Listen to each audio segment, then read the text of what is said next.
So you're about to head to a conference where there will be multiple speakers and lots of ideas shared, and you'd like to know how best to take notes during such a conference. That's what we're going to talk about today.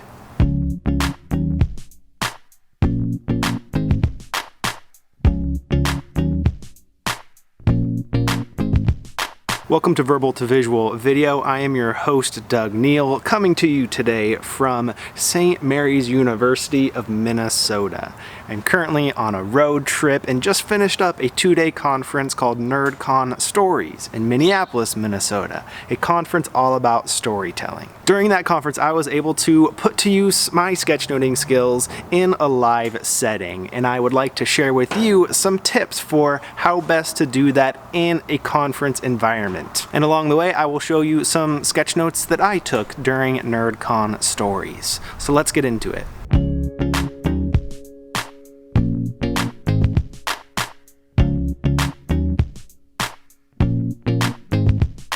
The first tip that I have to share with you relates to the materials to use. My advice is to keep it simple. During a conference, there's probably going to be a lot of things going on, and likely you're just going to have a backpack or some small thing that you will want to carry around with you throughout the day. So for that reason, to stay flexible, I recommend using a simple set of materials, which for me means using a moleskin notebook and a single pen, the Pentel Energel 0.7. Having to carry around and put in my bag and take out of my bag just these two things as I am taking notes and moving from one panel or one speaker to the next. Keeping it simple makes it so much easier to not waste time getting into the flow of taking notes. Now, you don't have to necessarily stay quite as minimal as this. If you like having a couple of different pens to work with, or maybe some highlighters to use as well, feel free to do that, but pay attention to how much time you are taking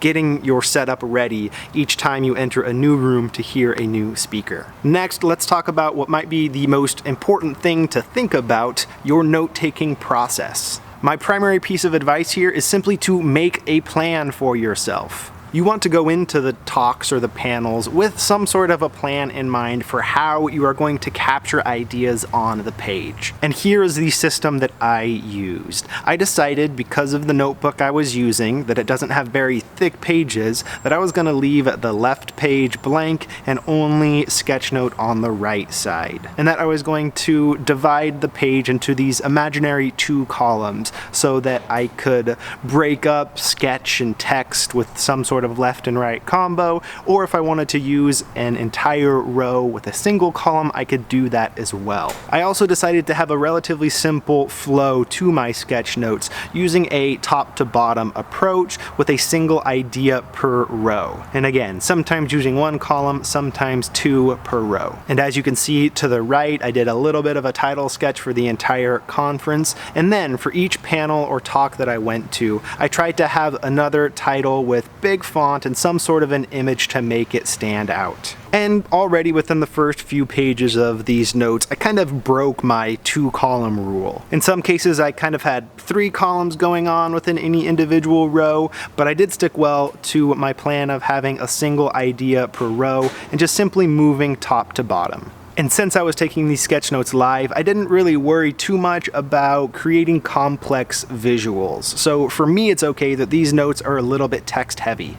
The most important thing for you is to at least make a plan for your sketchnoting process, even if you end up deviating from that plan in the moment. My next piece of advice is that it's okay to give yourself breaks. Give yourself the freedom to just listen sometimes and not worry about how you're going to capture those ideas on the page. Throughout NerdCon Stories, I ended up sketchnoting about half of the things that I went to. And 2 things that I intentionally did not sketchnote were live podcast recordings with John Green. He was interviewed for the Writers Panel podcast and then also recorded an episode of Dear Hank and John. If you're not familiar with those 2 podcasts, I recommend checking them out. And for me, I chose not to sketchnote them, one, because I knew they were being recorded and I could listen to them later if I wanted to, but also because in both cases there were 2 people up on stage having a conversation, and I just wanted to be able to watch and enjoy the experience and see see the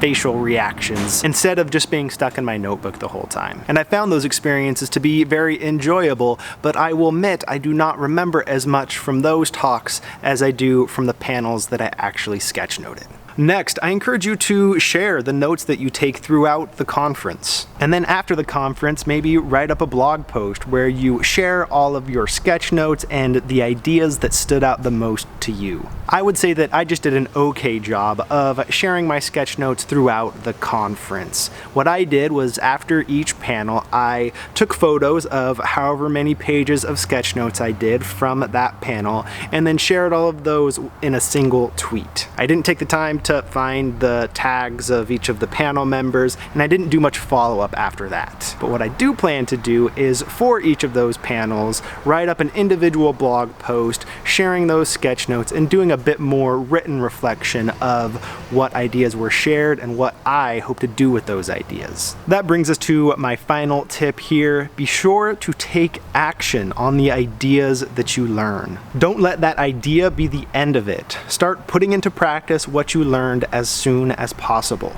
This video here is an example of that. Even though I'm not in my studio where I normally record these videos, I'm trying to put into action what I learned from the sketchnoting process during NerdCon Stories. And I think the quicker you are to actually put into practice the things you learned, the more likely those things will stick over time. And if you would like to dig more into the specifics of what I learned about storytelling at this conference, then keep an eye on thegraphicrecorder.com.